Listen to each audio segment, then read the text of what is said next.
എല്ലാവർക്കും നമസ്കാരം. അപ്പോൾ ഇന്ന് ഒരു മസാല ക്യാബേജ് കറിയാണ് കേട്ടോ.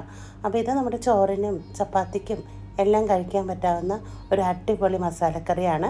ക്യാബേജ് വെച്ചിട്ടാണ് കേട്ടോ ഇന്ന് നമ്മൾ ചെയ്യണത്. അപ്പോൾ ഇതാ നമ്മൾ കുറച്ച് ക്യാബേജ് ഇതുപോലെ ഒന്ന് അരിഞ്ഞ് വെച്ചിട്ടുണ്ട്.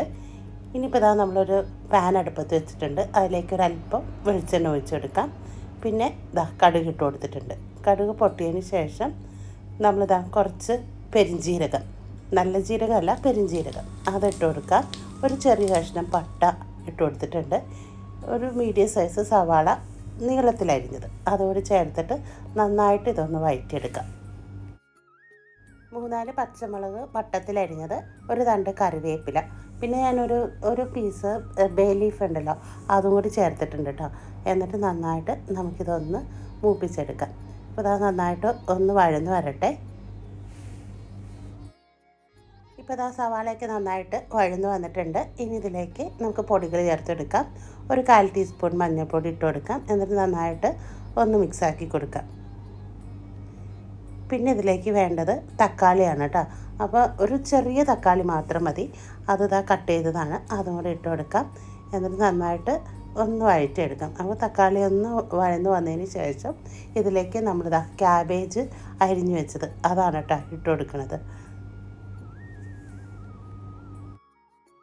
ക്യാബേജ് ഇട്ട് കൊടുത്തതിന് ശേഷം നന്നായിട്ട് ഒന്ന് മിക്സാക്കി കൊടുക്കാം. അപ്പോൾ തീയൊക്കെ ഒന്ന് ചെറുതാക്കി വെച്ചോ കേട്ടോ, അല്ലെങ്കിൽ പെട്ടെന്ന് അടി പിടിക്കും. നമ്മളിതിൽ തീരെ വെള്ളം ഒഴിക്കാതെയാണ് കേട്ടോ നമ്മൾ ക്യാബേജ് വേവിച്ചെടുക്കുന്നത്. അപ്പോൾ അതാ നന്നായിട്ട് ഒന്ന് മിക്സാക്കി കൊടുത്തിട്ടുണ്ട്. ഇനിയിപ്പോൾ അതാ ഇതിലേക്ക് നമ്മൾ ഫ്രോസൺ പട്ടാണിയാണ് കേട്ടോ, ഫ്രോസൺ ഗ്രീൻ പീസ് ഉണ്ടല്ലോ അതാണ് കേട്ടോ, അത് ഇട്ട് കൊടുത്തിട്ടുണ്ട്. അതൊരു കപ്പ് ഇട്ട് കൊടുക്കാം. എന്നിട്ട് നല്ല പോലെ കൂട്ടി യോജിപ്പിച്ചെടുക്കാം. നന്നായിട്ടൊന്ന് മിക്സാക്കിയതിന് ശേഷം നമുക്കിതിലേക്കുള്ള ഉപ്പ് ചേർത്ത് കൊടുക്കാം. അപ്പോൾ അതാ കുറച്ച് ഉപ്പിട്ട് കൊടുത്തിട്ടുണ്ട്. എന്നിട്ട് നല്ലപോലെ ഒന്ന് മിക്സാക്കി കൊടുക്കാം. ഇനി ഇത് അടച്ച് വെച്ചിട്ട് നമുക്കിതൊന്ന് കുക്ക് ചെയ്തെടുക്കാം. അപ്പോൾ ചെറിയ തീയിൽ നമുക്ക് അടച്ച് വെച്ചിട്ടൊന്ന് വേവിച്ചെടുക്കാം കേട്ടോ, തീരെ വെള്ളം ഒഴിക്കേണ്ട. അപ്പോൾ അതാ ഇടയ്ക്ക് ഒന്ന് തുറന്ന് നോക്കി കേട്ടോ. അപ്പോൾ അതാ കണ്ടോ, ക്യാബേജിൽ നിന്നുള്ള വെള്ളത്തിൽ തന്നെ നമ്മുടെ ക്യാബേജ് ഏകദേശമൊക്കെ ഒന്ന് വെന്തിട്ടുണ്ട്. ഒന്ന് ആവി അറിയാൻ മതിയല്ലോ, നമ്മുടെ ക്യാബേജ് പെട്ടെന്ന് വേകും. അപ്പോൾ അതാ വെന്ത് വന്നിട്ടുണ്ട്. ഇനി ഇതിലേക്ക് നമ്മൾ മുളക് പൊടി ചേർത്ത് കൊടുക്കുന്നുണ്ട് കേട്ടോ. ഒരു 1/2 ടീസ്പൂൺ മതി കേട്ടോ, അത് കൂടുതൽ വേണ്ട. 1/2 ടീസ്പൂണോളം ചുവന്ന മുളക് പൊടി, അത് ഇച്ചിരി എരിവുള്ളതാണ് കേട്ടോ, അതും കൂടി ചേർത്തിട്ടുണ്ട്.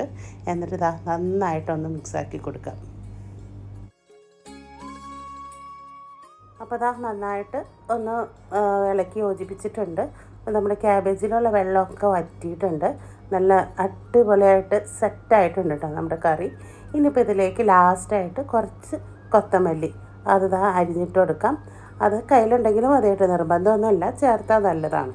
അപ്പോൾ അതുകൂടി ചേർത്തിട്ട് നന്നായിട്ട് ഒന്ന് ഇളക്കി യോജിപ്പിച്ചെടുക്കാം. മസാലക്കറി ആയതുകൊണ്ടാണ് കേട്ടോ കുറച്ച് കൊത്തമല്ലിയൊക്കെ ഇട്ടത്. സൂപ്പർ ടേസ്റ്റാണ് കേട്ടോ. അപ്പോൾ അതാ ചപ്പാത്തിക്കും ചോറിനൊക്കെ അടിപൊളി. നല്ലൊരു വിഭവമായിട്ട് വരുന്നവരെ പോയിട്ട് വരാം.